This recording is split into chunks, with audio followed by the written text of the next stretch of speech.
Most would have to run the streets for years to learn a lesson that profound. It took me 2 seconds. Never get between somebody and their paper. It started with a lesson. One Chappelle says can make or break your entire life. Never interfere with another man's hustle. And within hours of Shannon Sharpe's arrest hitting the timeline, that quote started echoing across the internet. But what shocked people most wasn't the arrest itself. It was who decided to speak on it. Dave Chappelle, a man who rarely comments on celebrity chaos, stepped into the conversation like a philosopher walking through a wildfire. His timing couldn't have been more deliberate. In that one statement, Chappelle turned a breaking story into a cultural mirror, forcing people to ask a question they weren't ready for. When a man falls, do we really want truth or just entertainment? We hear those stories. And it always happens around the time in their career where it seems as though they're crossing over the next plateau. Yeah. Would you say you lost your mind, sort of? No. No. Not exactly. Okay. I wasn't crazy, but it's incredibly stressful. Yeah.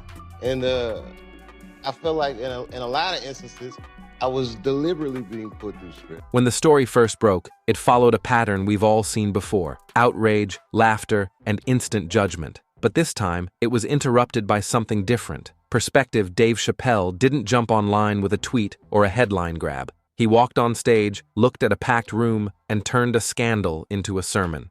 His tone wasn't playful, it was reflective, the kind that makes a crowd go silent mid-laugh. He didn't defend Shannon, he didn't condemn him either. Instead, he asked the question that cut through the noise: why do we wait for people to fall before we decide to listen? It wasn't a punchline, it was a mirror held up to the audience, to the culture, and to everyone watching the chaos unfold from their phones. And with that, the story shifted from scandal to reflection. Completely outside of my frame of reference. I've been in show business since I was 14, and I've heard the stories of what happens, and I've seen these kinds of things play out in front of me. Okay. When you say you heard the stories, what do you mean? What stories? I mean, you see before, look, Mariah Carey made a $100 million deal, and 3 months later, she's all of a sudden mysteriously crazy. Or Martin Lawrence punches through and he's waving a gun on the street screaming, "They're trying to kill me." That moment, captured raw and unfiltered, revealed something deeper than gossip. Chappelle was speaking from memory, not curiosity. He's seen what happens when fame becomes pressure, when success becomes surveillance. It's a story as old as Hollywood itself. The higher you climb, the thinner the air gets. For Shannon, that climb had been relentless. From the football field to television studios to becoming one of the most recognizable voices in sports culture. But at that altitude, one mistake can feel like freefall. Chappelle wasn't just recalling stories, he was warning about a cycle, the same one he's escaped before. How stress, fame, and public obsession can push anyone to the brink. He asked quietly, at what point does success stop feeling like winning? That question wasn't just for Shannon, it was for everyone who's ever watched a star rise, only to root for their fall. To my family, friends, supporters, and colleagues, I want to speak to you directly and from the heart. This is a shakedown. I'm going to be open, transparent, and defend myself because this isn't right. This is all being orchestrated by Tony Butt. That line, who gets to survive a mistake, hit like a lightning bolt across timelines. Because in today's culture, it's not just about right or wrong anymore. It's about who people decide deserves forgiveness. Chappelle's words became more than commentary. They became confrontation. He wasn't defending wrongdoing. He was exposing how selective empathy has become, how public opinion can destroy reputations before the facts even settle. He was saying what everyone else was afraid to admit, that society loves redemption stories, just not before they've finished watching the downfall. And that's what made his moment on stage so powerful. He turned judgment into reflection. But what really shook people wasn't what Chappelle said. It was why he said it when he did. If you said that one more time, I'm going to choke on you when I see you.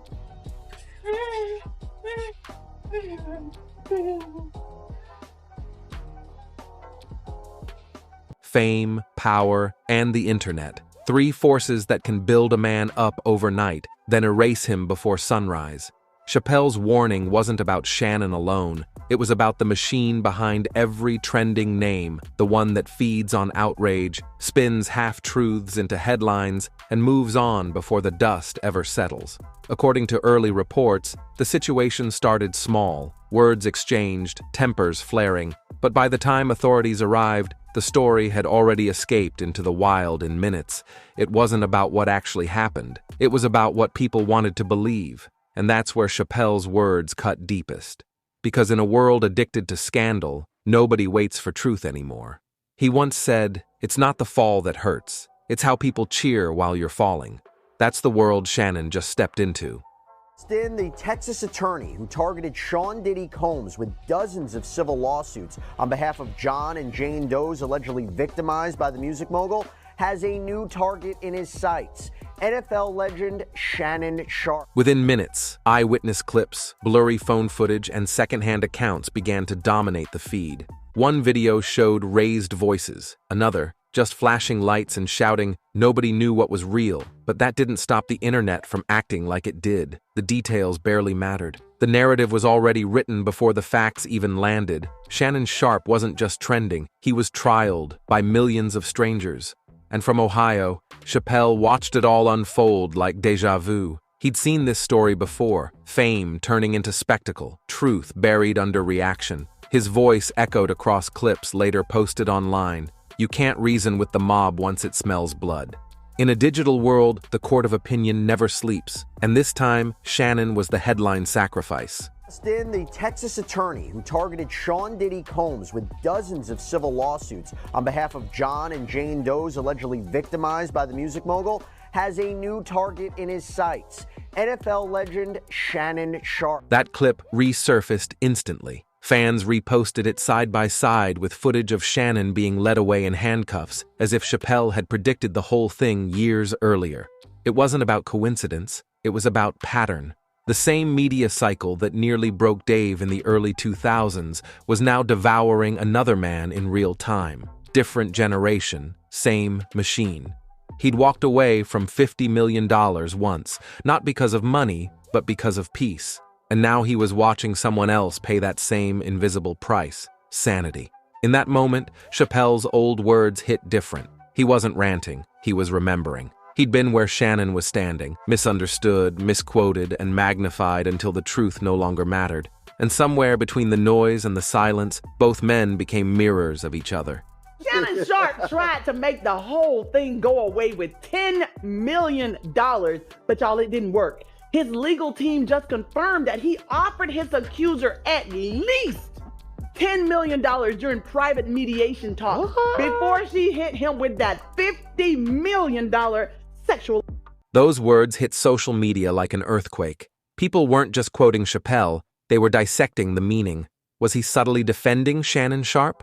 Or was it a message to everyone trapped in the spotlight, fighting battles the audience never sees? According to online reactions, that moment reignited a deeper conversation about how fame eats people alive.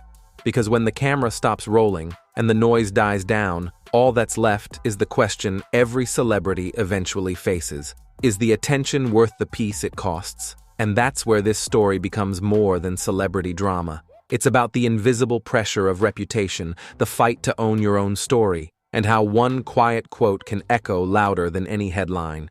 So what do you think? Was Chappelle sending a message, or just reflecting on his past? Drop your thoughts in the comments below. The thing about fame is, it's a paradox. One day, the world celebrates every move you make. The next, the same eyes are dissecting every breath, waiting for you to stumble. Shannon Sharpe's arrest wasn't just a headline. It was a case study in how quickly public adoration can shift into collective punishment. And watching it unfold, Chappelle didn't just comment on the incident, he held up a mirror to the culture itself. He exposed the speed at which the internet, media, and even casual fans can weaponize curiosity into judgment, turning a complex human moment into a spectacle of outrage. In Ohio, on that dimly lit stage, Dave's voice carried weight precisely because he's been there before. He's walked the tightrope of public fascination and condemnation, lived through scrutiny that could have broken less resilient men. That lived experience gave his words an undeniable authenticity. When he spoke about who gets to survive a mistake, he was reminding the audience that behind every viral clip is a life being measured not by the truth, but by the speed and intensity of public reaction. And the reaction to his comments was immediate and divisive.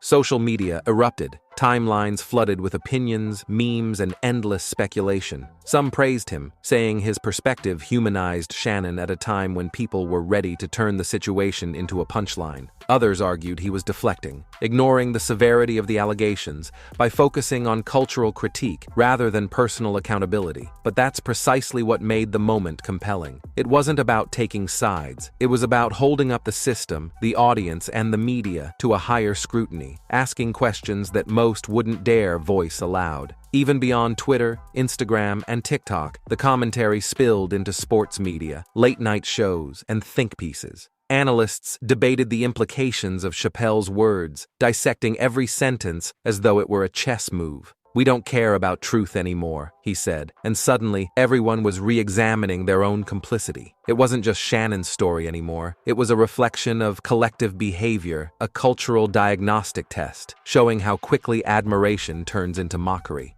Meanwhile, Shannon's own silence amplified the moment. Without a statement, every speculation, every hot take, every misinformed meme gained traction. Yet, Chappelle's commentary provided a counterweight, an anchor to reason amidst the chaos. He didn't paint Shannon as a saint. He didn't excuse missteps. He simply challenged the framework in which these public stories unfold, pointing out that humanity, empathy, and context are often the first casualties when a headline explodes. The irony is stark. Sharpe, a man known for discipline, sharp analysis, and commanding presence in media, found himself in a situation where none of those qualities mattered to the scrolling crowd. And Dave, the observer, reminded everyone why the cycle is so damaging. From young comedians carving a path to athletes transforming into cultural icons, he highlighted a simple but painful truth. Society builds its heroes just to enjoy their fall even more. As the days passed, the cultural fallout became more apparent. Fans debated endlessly about fairness, consequences, and accountability. Some condemned Sharpe, others decried the rush to judgment. Sponsors reportedly paused deals, media partners tread carefully, and every movement in Sharpe's life became fodder for instant analysis. In the midst of it all, Chappelle's voice remained a stabilizing force, a reminder that this isn't entertainment, it's someone's reality. Beyond the surface, this episode revealed the structural patterns that govern fame. The media thrives on the volatility of public figures, the public craves spectacle, and social media algorithms amplify the most sensational aspects of any story. Chappelle's intervention, quiet as it seemed on stage, disrupted that cycle for a moment.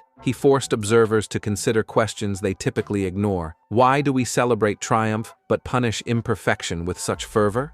Why does the collective appetite for scandal often outweigh the desire for understanding? And yet, even as the discussion deepened, it remained layered with tension. Every clarification or new report about Sharpe's case added nuance, but also multiplied speculation. Every analysis was simultaneously a reflection on him and on the people consuming it. Chappelle's insight acted as a buffer, reminding viewers that judgment without context is corrosive. He shifted the conversation from the details of an arrest to the broader cultural implications, the fragility of reputation, the appetite for public shaming, and the rarity of grace in a world addicted to spectacle. It also underscored the psychological toll on those at the center of these storms. Sharpe, who built his credibility on intellect, charisma, and work ethic, suddenly became subject to forces beyond his control. The patterns of success followed by public scrutiny were unmistakable, and Chappelle's words highlighted a critical distinction: that surviving the storm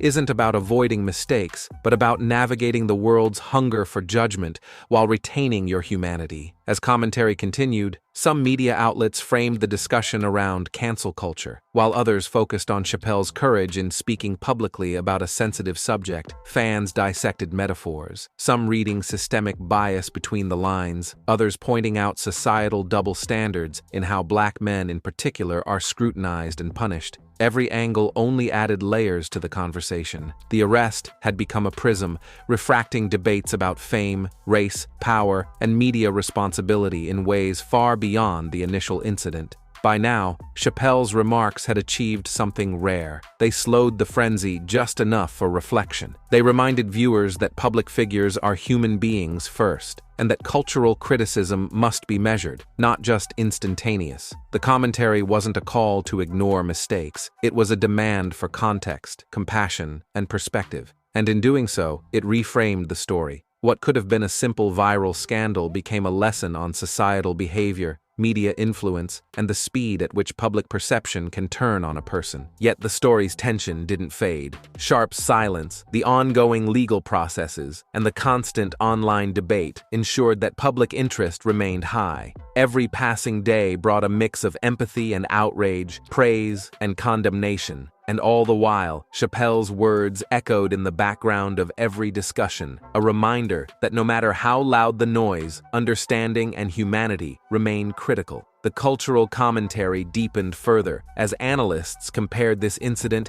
to similar cycles in entertainment history. Performers, athletes, and influencers who rose rapidly only to face equally rapid scrutiny. Chappelle's voice became the through line in these comparisons, a rare perspective grounded not in conjecture but in experience. He knew the machinery because he had survived it. He knew the cost of public obsession because he had paid it. And through that lens, the situation with Sharpe was less about the details of an arrest and more about the systems and expectations that surround fame. The lessons were hard, but necessary. Fame doesn't just bring admiration, it magnifies mistakes. The audience becomes part of a self-perpetuating cycle, and the line between accountability and entertainment blurs. Chappelle's intervention offered a pause, a chance for reflection, and a call to consider. Are we observers or participants in the destruction of the people we elevate? And if public scrutiny can strike this hard for someone like Sharpe, what does it say about the society we've created around celebrity?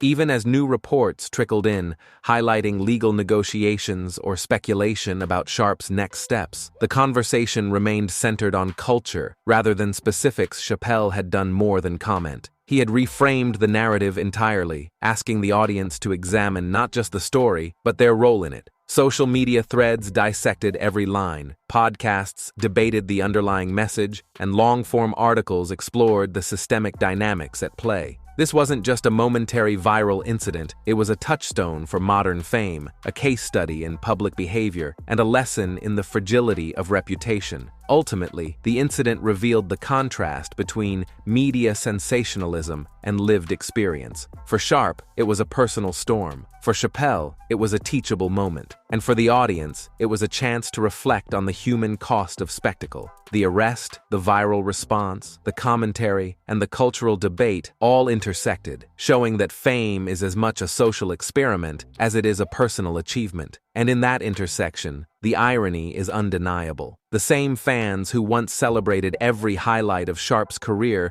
were now dissecting his alleged misstep with surgical intensity. Yet, through it all, Chappelle's voice reminded viewers that there is a distinction between accountability and dehumanization. One can recognize wrongdoing without erasing the humanity of the person involved. One can demand responsibility while still extending grace. And that, perhaps, is the most radical message in all of this, that empathy is not weakness and reflection is not surrender. This conversation doesn't end with headlines. It continues in comment sections, in debates, and in the quiet moments of understanding that follow sensationalism. Chappelle's words have transcended the arrest itself, becoming a broader critique of modern culture, our obsession with failure, our neglect of context, and our hunger for instant judgment. It's a mirror, forcing viewers to confront uncomfortable truths about what we watch, what we share, and what we amplify. And as the weeks continue to unfold, Shannon Sharpe's path forward remains uncertain.